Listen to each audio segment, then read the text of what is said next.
दोस्तों, आज हम आपको एक कहानी सुनाएंगे और उसमें हम ये जानने की कोशिश करेंगे कि आखिर अच्छे इंसानों के साथ ही बुरा क्यों होता है और इसका हल क्या है।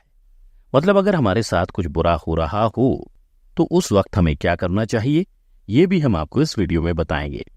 पहले हम आपको श्रीमद् भगवद गीता से इसकी जानकारी देंगे और ये भी बताएंगे कि जब स्वामी विवेकानंद जी ने यही प्रश्न अपने गुरु जी से पूछा था कि अच्छे लोगों के साथ बुरा क्यों होता है, तो उनका जवाब क्या था। तो दोस्तों, वीडियो शुरू करने से पहले इस चैनल को सब्सक्राइब करना और बेल आइकन दबाना ना भूलें। दोस्तों, हमारे साथ जिंदगी में जब भी बुरा होता है तो हम अक्सर ये सोचने लग जाते हैं कि ये सब मेरे साथ ही क्यों हो रहा है और मैं इतना अनलकी क्यों हूं। यानी कि हम खुद को ही इन सब के लिए दोषी मानते हैं, या हम लोग क्रोधित हो जाते हैं अपने आप से, भगवान से या फिर किसी और से। मैंने तो सारे ही अच्छे काम किए और कुछ बुरा नहीं किया, लेकिन फिर भी भगवान मेरे साथ ही ऐसा क्यों करते हैं। कुछ इसी तरह के रिएक्शंस होते हैं हमारे। तो चलिए आते हैं अपनी कहानी पर। एक बार एक व्यापारी था। वो व्यापारी कृष्ण भक्त था और कभी किसी का बुरा नहीं करता था, ना ही कभी किसी का दिल दुखाता था।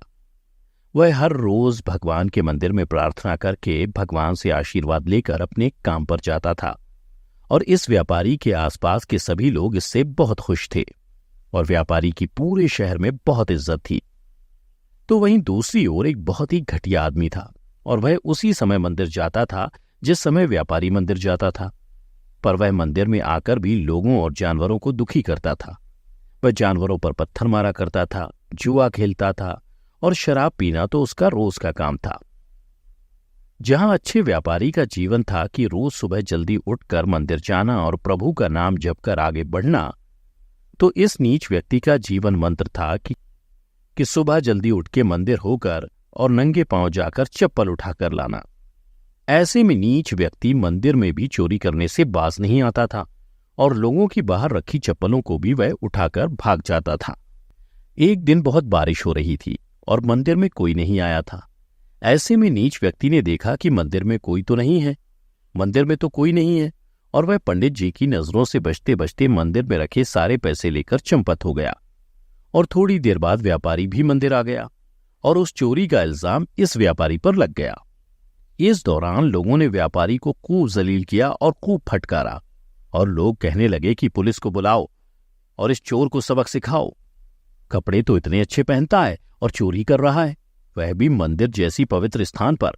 शर्म आनी चाहिए इस नीच इंसान को, पुलिस को बुलाओ। बहुत मिन्नतें करने के बाद व्यापारी किसी तरह से मंदिर से बाहर आया और जैसे ही वह अगले चौक पर पहुंचा तो बड़ी तेजी से एक कार आई और व्यापारी को टक्कर मारकर भाग गई। वह गिर गया और उसको कुछ चोटें आई, लेकिन टक्कर के दौरान किसी तरह से एक बैग कार से गिरकर बाहर आ गया, जिसको डर के मारे उस कार वाले ने उठाया ही नहीं, क्योंकि कार वाले को वहां से भागने की जल्दी थी। क्योंकि गलती तो कार वाले की थी, उसने व्यापारी को गिरा जो दिया था। दूसरी तरफ वो नीच इंसान पास खड़ा होकर सब कुछ देख रहा था और उसने काफी शराब भी पी रखी थी। उसने जल्दी से वहां आकर उस बैग को लपक लिया और बैग खोलते ही शराबी के होश का ठिकाना न रहा, क्योंकि वह बैग नोटों से भरा हुआ था।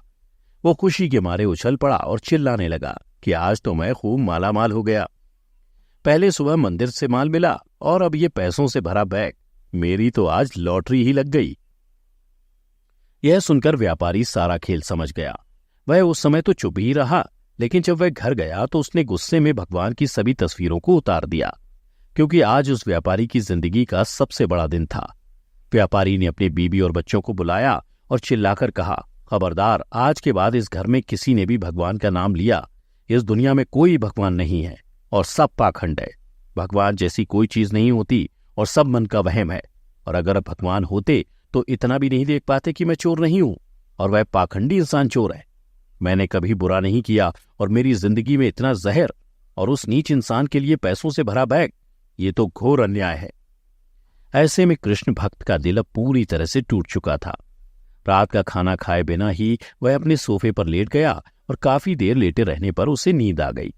और इसी दौरान उसे भगवान ने दर्शन दिए और भगवान ने उसको सपने में आकर बताया कि जानते हो, आज तुम्हारी जिंदगी का आखिरी दिन था और आज तुम्हारी मौत होने वाली थी, क्योंकि पिछले जन्म में तुमने भी निहत्थे साधुओं पर जानबूझकर गाड़ी चढ़ा दी थी और उन सब साधुओं की मौत का कारण तुझ पर बकाया था, और उस नीच व्यक्ति के पिछले जन्मों के कामों के कारण उसको सजा मिलना थी, लेकिन उसके इस जन्म के बुरे कर्मों के कारण उसको कुछ पैसे ही मिले। उस नीच व्यक्ति को पिछले जन्मों के कामों के कारण उसको राज मिलना था, लेकिन उसके इस जन्म के बुरे कर्मों के कारण उसको कुछ पैसे ही मिले। दोस्तों, इस कहानी से हमें सीख मिलती है कि हमें जीवन में दुख और तकलीफें जितनी भी मिलती रहें, हमें परमात्मा पर अपना विश्वास कभी कम नहीं करना चाहिए। और अगर हमारे साथ कुछ बुरा हो रहा है और हम अपने कर्मों को सही रखते हैं तो हमारे साथ इतना बुरा नहीं होगा जितना बुरा होना था, क्योंकि हमारा कर्म ही हमारा भविष्य लिखते हैं और कर्मों का फल हमें मिलता है। और स्वामी विवेकानंद ने भी यही प्रश्न अपने गुरु से किया था कि अच्छे लोग जिंदगी में परेशान क्यों रहते हैं, क्योंकि तब रामकृष्ण परमहंस ने उन्हें जवाब में कहा था कि हीरा रगड़ खाए बिना चमकता नहीं है, सोना तपे बिना चमकता नहीं है। इसलिए अच्छे लोग दुख ही भोगते हैं, बल्कि वह तो भगवान की परीक्षा लेते हैं, और यह जीवन के तजुर्बे ही है जो इंसान को बेहतर बनाते हैं, यानी कि कड़वे नहीं है यह दुख। फिर स्वामी विवेकानंद ने यह सवाल किया, क्या आप यह कहना चाहते हैं कि ये तजुर्बे अच्छे हैं? तो रामकृष्ण परमहंस जी ने जवाब में कहा कि हाँ, यह तजुर्बे एक टीचर की तरह है। जिंदगी पहले तुम्हें जीवन में एक टेस्ट देती है और फिर एक लेसन देकर चली जाती है। इसके बाद स्वामी विवेकानंद ने सवाल किया कि इतनी कठिनाइयों को संभाल पाना मुश्किल हो रहा है। तो रामकृष्ण परमहंस जी ने जवाब दिया कि आंखें केवल दृश्य देती हैं और दिल केवल रास्ता बताता है। इसलिए अपने अंदर झांक कर देखो, क्योंकि परेशानी का हल बाहर नहीं बल्कि अंदर मिलेगा। स्वामी विवेकानंद जी ने सवाल किया, क्या असफलता दुख नहीं देती? और इस पर रामकृष्ण परमहंस जी ने कहा कि सफलता या असफलता दूसरे देखते हैं, इंसान खुद तो केवल अपनी संतुष्टि देखते हैं। और फिर स्वामी जी ने ये सवाल किया जो अक्सर लोग करते हैं कि हम हर पल मोटिवेट कैसे रह सकते हैं। तो इस पर रामकृष्ण परमहंस बताते हैं कि हर पल ये देखो कि तुम कितनी दूर आ गए हो, यह मत देखो कितनी दूर जाना है। भगवान ने तुम्हें जो भी चीजें दे दी हैं उन चीजों की ओर देखो, और जो नहीं दिया है उसके लिए रो मत। रामकृष्ण परमहंस जी बताते हैं कि मुझे ये चीज बहुत हैरान करती है कि लोग दुख में ये पूछते हैं कि सिर्फ मैं ही क्यों, और सुख मिलने पर कोई नहीं पूछता कि सिर्फ मैं ही क्यों। दोस्तों, हम आपसे रामकृष्ण परमहंस जी की यही बात शेयर करना चाहेंगे कि अतीत को अपनाओ, बिना किसी पछतावे के वर्तमान का सामना साहस के साथ करो और भविष्य के लिए बिना डरे तैयार रहो।